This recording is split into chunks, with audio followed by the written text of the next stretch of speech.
Joe Biden is being talked about as the presumptive nominee. He certainly does have a lead of many delegates, and things seem to be set up in a way that it's extremely unlikely that he will not be the nominee. So what will he be if he is the nominee? One thing that's been causing a lot of concern lately is measures of enthusiasm for the supporters of different candidates. So take a look at this chart. This is going to be on the left. You see among Trump supporters, the very enthusiastic group is 53%. Somewhat is 32%. So that's effectively everybody. Only 14% are not at all enthusiastic. Biden has less than half the measure of very enthusiastic supporters. So 49% somewhat. And then more than a quarter who are not so or not at all enthusiastic. And I've already seen articles that are trying to reassure us that that doesn't mean anything. There's no reason to be worried about that.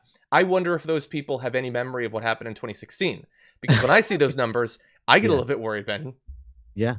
He's not. People are less enthusiastic about Joe Biden than they were Hillary Clinton, and I mean that really matters. So you also have to look at the level of I'm going to use my words.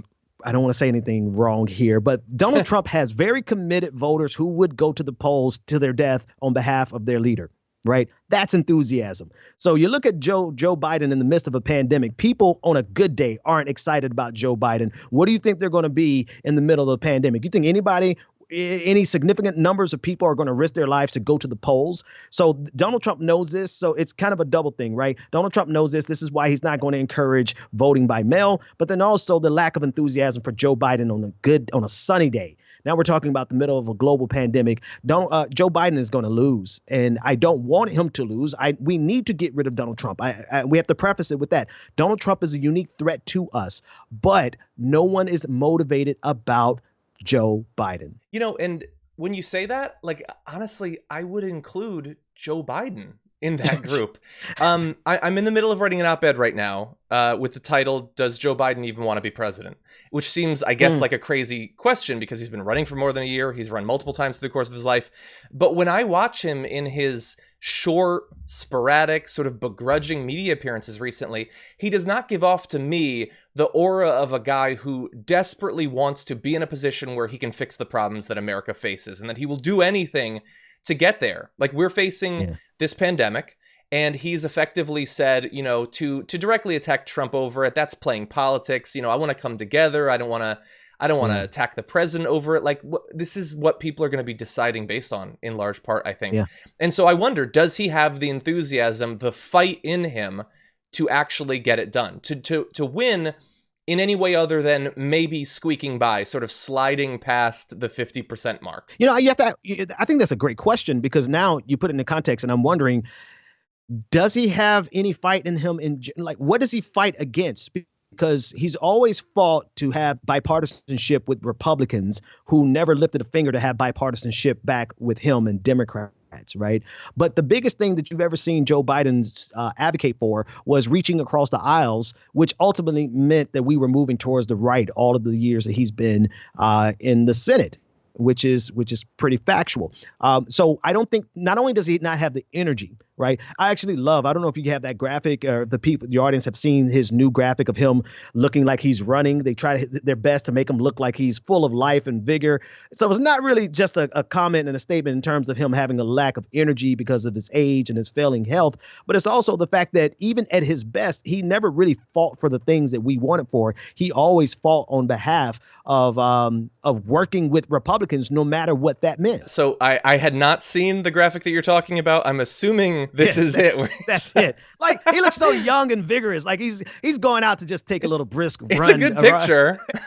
But it's a lie. It's a huge fabrication. If you ever see him moving in real life, like, people are carrying him around by his arms and stuff, like, and I hope, all things considered, I'd be lucky to get his age at this point, right? A lot of us are going to get taken out by this virus, and I want to be old enough to have to take a fake picture of me running to convince people that I'm young and vigorous. And I know some people, like, when we joke about that, some people will be like, why are you being so unfair? Like, I want to make clear, I didn't come into this election hating Joe Biden. I don't hate Joe Biden right now, even though there's like a direct financial and career incentive to hate him because, I'm in left alternative media. Right. No, I don't, but I do disagree with him fundamentally. And I am extremely scared about what he would be like as a candidate because, as you said, like, I desperately think that we need an end to Donald Trump in the White House. And so I want us to get there. Like, if I felt like Biden actually was a lock for it, I would be much more comfortable. I wouldn't have, like, wrinkles sprouting on a weekly basis at this point, and stress lines and all that. But yeah, but I am nervous, and it's going to take more than a little bit of like Photoshop on his Twitter account to reassure me. I wonder how long it took them to get that picture. Listen, I'm with you. I don't have any personal gripe with Joe Biden outside of his really bad politics and these allegations that are circling him. In terms of him as a person, other than that, like, what I say about him has nothing to do with it has everything to do with policy. And the policies that he's advocating for, or rather he's advocating against, are literally the things that we need to survive this pandemic. So if I take a second to kind of mock the fact that they really worked hard to put that picture together to make him look young and vigorous, I mean, it's really the low-hanging fruit compared to what he's advocating against. Exactly. Yeah, and I would say that to the extent that he does really talk about policy, it is more what he opposes, mostly in Bernie Sanders, honestly. Obviously, there's a little bit in terms of what he opposes in Donald Trump. But it's less like, this is the thing I've wanted to see happen my whole life, and I have to become president to see it happen. So I'm going to become president. I'm going to do this thing.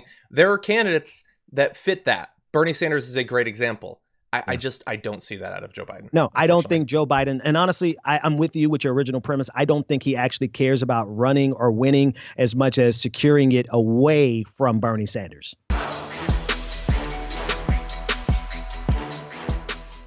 For more political news breakdowns, interviews, stories of activism, and me trying my hardest to care about the occasional big celebrity news story, subscribe to our YouTube channel at youtube.com/The Damage Report. And you can ring the bell wherever it is so you don't miss anything.